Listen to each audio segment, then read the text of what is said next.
Le tour d'un théâtre en 80 secondes. Le tour d'un théâtre en 80 secondes, c'est 80 secondes pour tenter d'expliquer une notion, un moment, une date, un personnage clé de l'histoire du théâtre. C'est parti. Aujourd'hui, miam miam.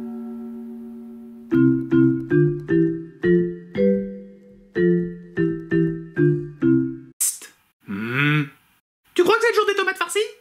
Va savoir. Non, parce que moi j'ai pas envie de passer au four. C'est à la fin du Xe siècle qu'apparaît le mot farce pour la première fois.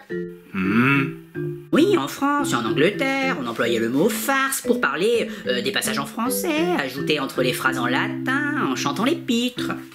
Oui, mais après, on commença à l'employer pour décrire les interludes de jeux improvisés et farfelus joués par des acteurs au milieu d'un drame religieux ou théâtre appelé mystère. On disait alors que l'on farcissait la représentation.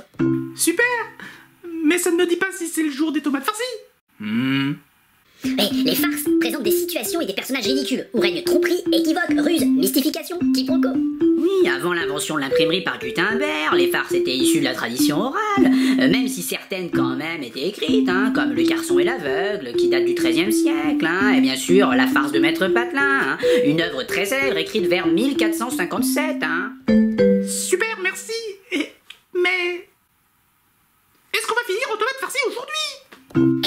La farce est satirique, mais elle échappe à la censure car elle fait rire les gens. Il en existe près de 250 qui ont été conservés. Oui, les motivations des personnages sont très matérielles dans les farces, argent, trouver de quoi se nourrir, amour, etc. C'est un mot de tromperie. La femme triomphe généralement, les moines sont paillards et débauchés, le thème du trompeur-trompé revient toujours. Le décor est simple et permet de jouer dans n'importe quel lieu. Mais puisqu'on vous dit qu'on veut seulement savoir si on va finir en tomates farcies, nous.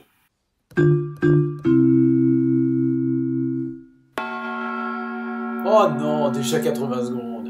Alors en fait on voit que le Moyen-Âge, c'est pas rien quoi en fait, parce qu'il y a beaucoup de choses qui s'y passent. On constate qu'au Moyen-Âge, il n'y a pas que les mystères et les mentions, il y a aussi l'invention de la farce, et la farce c'est quand même un des piliers. On s'en souviendra quand on évoquera peut-être Molière ou la Commedia dell'arte. Bref, le Moyen-Âge est loin d'être une période vide au niveau artistique et au niveau théâtral. Bon, allez, cuisinons ces petites tomates farcies. La suite, au prochain épisode.